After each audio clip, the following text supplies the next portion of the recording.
Sou Alfredo Berens e você pode me encontrar através do meu endereço no Twitter, @0800Alfredo. Muito obrigado. Bem-vindos ao episódio 2 de Jangadas de Pedra. No primeiro episódio, conversamos sobre os fundamentos mitológicos e lendas dos americanos. O papel do Antigo Testamento, o papel de Moisés, a forma como os americanos foram gestando a sua formação. É claro que ela teve elementos importantes que não eram estritamente religiosos, como a bandeira, como o dia de ação de graças e outros. O que me interessa aqui no episódio 2 é tratar de um aspecto muito importante, que é como é que essa forma de ser se traduziu nas histórias que os americanos preferiam ler. Porque as histórias nos dizem algo da alma do povo. E elas são muito importantes nesse sentido. Mas as histórias precisam de editores, precisam de livros distribuídos. E aqui vale a pena analisar um detalhe que é importante. A legislação americana protegia os direitos autorais dos residentes nos Estados Unidos e não dos estrangeiros. Isso significava que um bom livro em inglês podia ser pirateado, impresso, distribuído e vendido nos Estados Unidos sem pagar direitos autorais ao autor inglês não residente nos Estados Unidos. Com isto, os escritores americanos concorriam em desvantagem, porque havia um interesse marcado em ler grandes autores e eles eram muito mais baratos do que o que os americanos podiam escrever. Mais ou menos a metade. Então, concorrer com essa desvantagem é muito difícil. Isso levou os americanos a escreverem sobre temas que os autores ingleses não tratavam. Daí que surge uma estirpe literária americana na qual o herói, normalmente um homem, sai da casa, às vezes fugindo até da mulher, e vai para o campo enfrentar 1000 desafios. Podia ser o campo, podia ser o mar, podia ser a selva, o que fosse. A questão é que este americano saía a desbravar o mundo. Aqui tem então uma mensagem importante para os meus colegas economistas. Uma política de proteção a uma indústria nascente pode levar as pessoas a não investirem o suficiente na criatividade.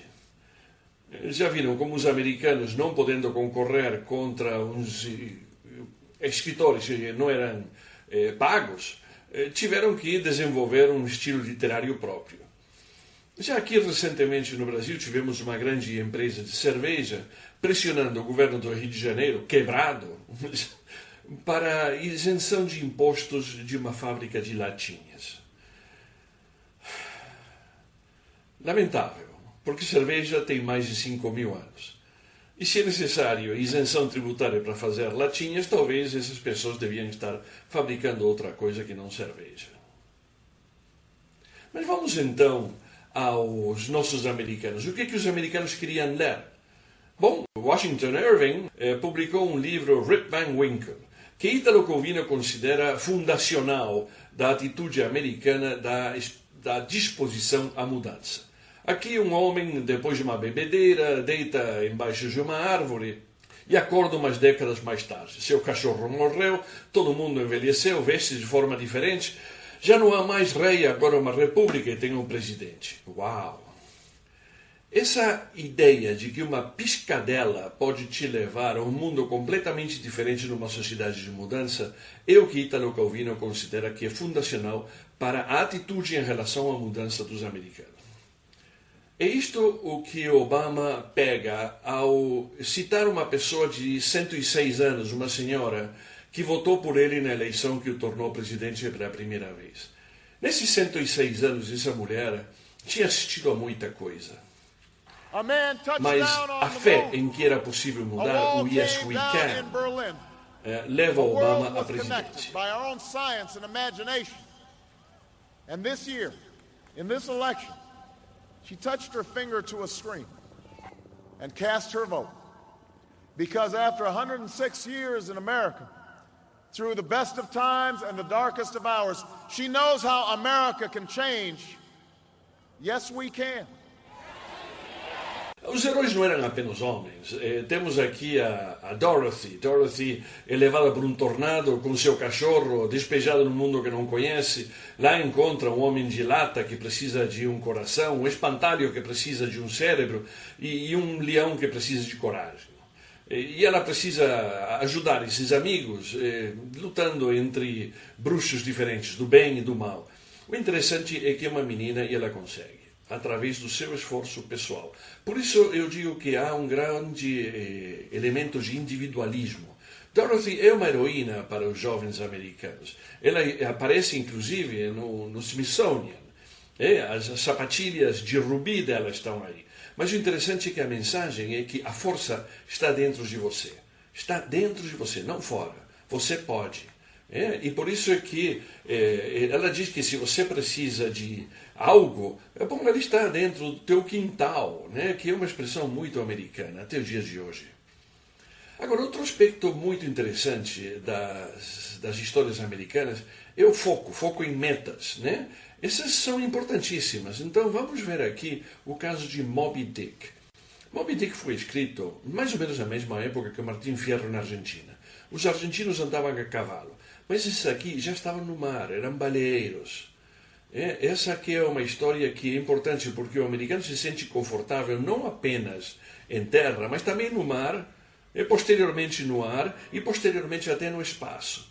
Essa disposição à mudança, que já vinha narrada por Irving e Rip Van Winkle, se repete ao longo de todas as histórias. E como é que isso aconteceu? Bom, porque Herman Melville, o autor de Moby Dick, já tinha dado a volta ao mundo, em navio, naufragado inclusive na Polinésia, onde entrou em contato com os nativos. E essa é a razão pela qual temos um nativo polinésio, Quiquig, como tripulante do barco Pequod que vai caçar a baleia branca. É uma disposição a incorporar pessoas extremamente diferentes, de uma democracia a bordo, dentro de uma diversidade racial. Moby Dick é uma baleia branca que será caçada pelo Capitão Ahab. O Capitão Ahab é uma pessoa extremamente focada, até o ponto de obsessão. Capitão Ahab não deixará nada passar, nada o demoverá, sua vida está traçada em trilhos de ferro. E desse caminho ele não se afastará. Com essa determinação, Captain Ahab se lança para caçar a baleia. Aqui vemos ele, interpelado por Gregory Peck.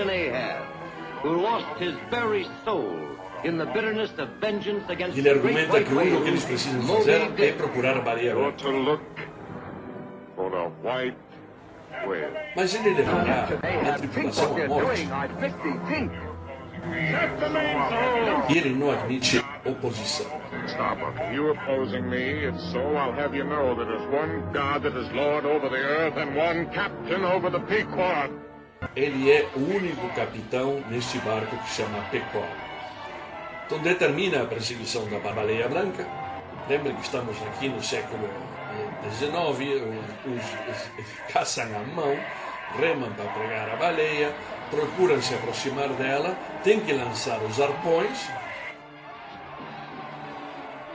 mas a baleia era grande demais e arrasta o pequeno barco e o afunda. Não apenas isso, a baleia ataca o grande barco Pequod e o destrói.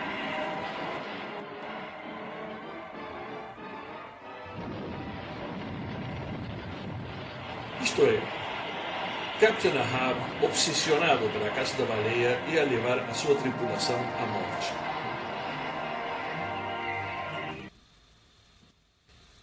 Agora, Moby Dick é extremamente importante nos Estados Unidos. Vejam que essa grande cadeia de venda de café, Starbucks, é nomeada após um tripulante desse barco, Starbucks. É uma penetração muito fundo que tem essas histórias nos americanos. Daí que eu mencionei no episódio anterior a relevância da veia quaker, dos quáqueros.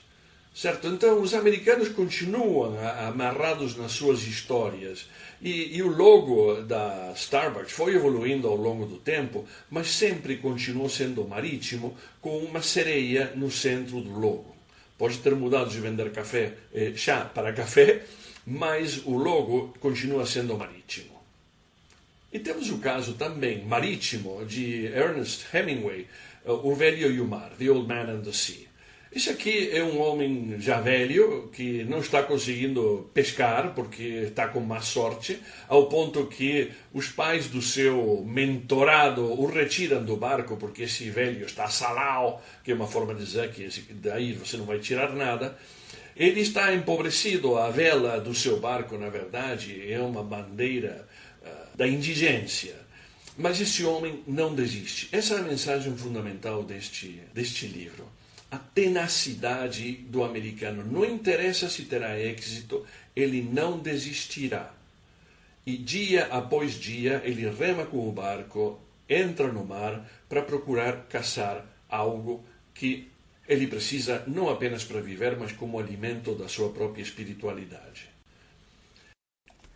Hemingway ganhou o Prêmio Nobel pela sua contribuição à narrativa, e em particular por este livro, O Velho e o Mar. E aqui temos uma frase célebre desse livro, narrada por Charlton Heston. Man is not made for defeat, he said. A man can be destroyed, but not defeated.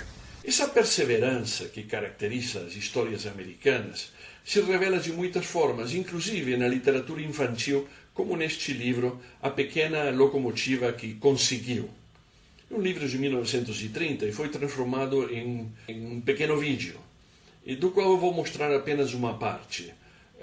A visão da locomotiva é antropomórfica. Essa pequena locomotiva consegue aceitar carregar um carregamento de brinquedos ladeira acima, uma ladeira muito íngreme. Essa tarefa tinha sido rejeitada por locomotivas maiores. Mas esta locomotiva, a pequena locomotiva, conseguirá. Choo-choo. Choo-choo. Choo-choo. Choo, choo, choo. The train of cars began to move. Slowly, slowly. And the little small engine, as she toiled, kept puffing. I think I can. I think I can. Slowly, steadily, she gained speed. I think I can. I think I can. Now she ran steadily up the track. I think I can. I think I can. I think I can. I think I can. I think I can. At last she reached the top of the mountain. Então, a gente vê que o americano não só tem foco, quanto que preza a perseverança. E essa perseverança será recompensada. Seja pela locomotiva que consegue levar o carregamento de brinquedos para o outro lado da montanha, mas também em política, Obama pega esse mote de I think I can, tira o lado individualista dele e agora é yes we can. Isto é, uma história de mudança e de perseverança, como podemos ver tanto na Dorothy, no caso do Mágico de Oz, quanto na Pequena Locomotiva, leva ao trunfo de um político que interpreta adequadamente esse anseio americano e o traduz no mote Yes We Can. Essa perseverança será recompensada. Os americanos acreditam nesta atitude de insistir até conseguir. E, por exemplo, vemos aqui o senhor que foi vice-presidente, candidato a vice-presidente da Hillary, que fala espanhol porque foi voluntário na América Central e tenta falar em espanhol a uma plateia de imigrantes. Em espanhol, mas o que acontece é que os imigrantes não leram essa história. Então, a tradução do mote Juntos se puede, juntos podemos, não tem o mesmo apelo que o Yes We Can em inglês. Não porque seja em espanhol, sino porque os que leem espanhol não leram as histórias americanas, principalmente aquela da Little Engine That Could. Então, isto que leva o americano a acreditar na capacidade pessoal de superar obstáculos num mundo em transformação, chega também aos negócios. Aqui temos um anúncio do Chase Manhattan Bank, em Nova York, colocando a Serena Williams com So You Can, sim, você pode. Então, permanentemente o americano está levado a acreditar na sua força pessoal e na recompensa que conseguirá através do seu esforço. Os americanos capturam histórias de outros povos, como esta de Joseph Conrad, polonês radicado na Inglaterra, que escreveu The Heart of Darkness. Mas Coppola transforma essa história numa história de Vietnã. Tem que caçar um oficial que enlouqueceu, chamado Kurtz, e encomendam a um oficial chamado Willis ir pelo rio até à procura dele. E este homem, Willis, não desiste. The basic narrative of Apocalypse Now is the story of Captain Willard travelling up the Nung River to assassinate the rogue Colonel Kurtz. The majority of time spent with our characters is spent travelling up this river, and the main interpretation of this in both Apocalypse Now and the original novel is that it's a metaphor for descent into madness. É uma metáfora para a queda obsessiva na loucura. Esta procura de foco em torno de uma meta muito bem definida é o que caracterizou a Operação Vingança, que matou o almirante Yamamoto no ar. Esse almirante tinha comandado a operação de ataque a Pearl Harbor, operação traiçoeira, segundo os americanos, e a necessidade de vingança ficou no olho dos americanos durante a guerra toda, até que conseguem matar Yamamoto no ar. Mas observa, é perseverança e foco, ao ponto da vingança. O mesmo que movia a Moby Dick, a Captain Ahab em Moby Dick. Essa perseverança aparece até nos cartoons. Não é uma coisa gratuita entre os americanos. Você tem aqui o coiote caçando papaléguas.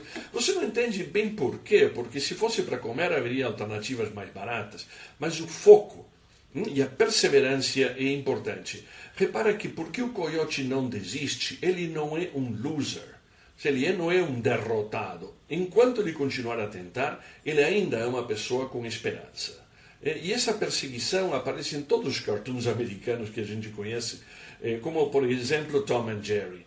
Ou, por exemplo, o Coelho Bugs e o Pato, certo? Que o Coelho aqui diz que é temporada de caça ao Pato, e na seguinte o Pato diz que é temporada de caça ao Coelho, e os dois se juntam mancomunados contra o próprio caçador.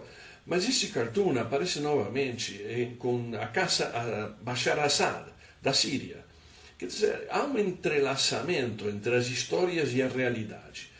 De Moby Dick, de Apocalipse Now e do Coelho e o Pato no caçamento ao Assad. Você repara, então, temos uma história para crianças de 1930, Tom and Jerry, que a primeira vez vem em 1940, o Coiote e o Papalégua, que é de 1948, todos guiados por um esforço sobre-humano com um foco determinado. Isso é o que leva à caçada do almirante Yamamoto, em 1943, ou a própria caçada de Bin Laden em 2011. Isto é, o foco na pessoa tira eles do contexto. O fato de você caçar Bin Laden não significa que você derrota o Talibã. Pelo contrário, ele ressurge de outras formas. O importante não é a pessoa, o importante é o contexto que dá lugar a essas pessoas. Então a gente tem uma história americana, por exemplo, em Moby Dick, de uma liderança extremamente autoritária pelo Capitão Ahab. And one captain over the Pequod. Há um capitão apenas no Pequod. 100 anos depois, Hemingway escreveu O Velho e o Mar. Aqui tem um estilo de liderança completamente diferente. É natural. A administração foi mudando, a cultura foi mudando, refletindo essa cultura. Aqui, o velho que vai caçar peixes no mar é um aliado do seu colaborador, um menino, Manolin. E Manolin quer estar perto do seu chefe, porque admira ele. E oferece ajuda, eu vou procurar uma cerveja. E o velho diz, tá bom. He hasn't much faith. No, the old man said. But we have, haven't we? Yes, the boy said. Can I offer you a beer on the terrace and then we'll take the stuff home? Why not, the old man said. Between fishermen. Ambos somos pescadores. Isso se iguala a seu lugartenente, né? É um caso muito bonito de você analisar o estilo de liderança mais moderno através do livro de Hemingway, O Velho e o Mar. Então, o que temos aqui? Porque sempre é bom recapitular. Temos uma história de Rip Van Winkle que entroniza a mudança nos Estados Unidos. Um velho vai dormir embaixo de uma árvore e acorda com o mundo mudado, certo? Moby Dick, que é um exemplo de obsessão e perseverança através da qual Moby Dick vai caçar uma baleia, não interessa o quê. Mas também temos algo um pouco mais suave, como a Dorothy, que cai no mundo de hoje e dele tem que sair. Uma heroína feminina que faz o bem às pessoas que a rodeiam. Temos uma insistência na perseverança que já vimos em Moby Dick, que já vimos em Dorothy, mas que aparece num conto infantil muito conhecido entre os americanos, que dá lugar ao mote do Obama. Mas essa perseverança das histórias infantis chega aos adolescentes através do Coiote e o Papaléguas, né? Essa perseverança, vou sair para pescar, mesmo depois de 84 dias e não pescar absolutamente nada. Isso é o que eu faço, isso é o que eu continuaria a fazer, e conseguir peixe seria melhor, mas não é o fundamental. O fundamental é eu preencher o meu papel. Essa perseverança, essa disposição à mudança, essa disposição a continuar tentando, é o que leva Obama a triunfar com o seu mote Yes We Can, e que se traduz no mundo dos negócios como bem o Chase Manhattan Bank toma, através de Serena Williams, pronta para continuar lutando. Eu posso, você também pode. As histórias fazem uma nação, e a nação se nutre delas, e as pessoas que sabem interpretar essas histórias melhor e contá-las melhor terão mais sucesso. Por isso é que eu quero terminar este episódio mostrando para vocês o impacto de Obama ao entrelaçar sua própria história pessoal com a história do país e dos seus conterrâneos. My parents shared not only an improbable love, they shared an abiding faith in the possibilities of this nation. I stand here knowing that my story is part of the larger American story, that I owe a debt to all of those who came before me, and that in no other country on earth is my story even possible. Nos vemos no episódio 3, onde eu mostrarei como é que estes elementos se juntam dentro de uma estratégia de administração. Sou Alfredo Behrens e você pode me contatar no Twitter através do meu endereço @0800Alfredo. Muito obrigado.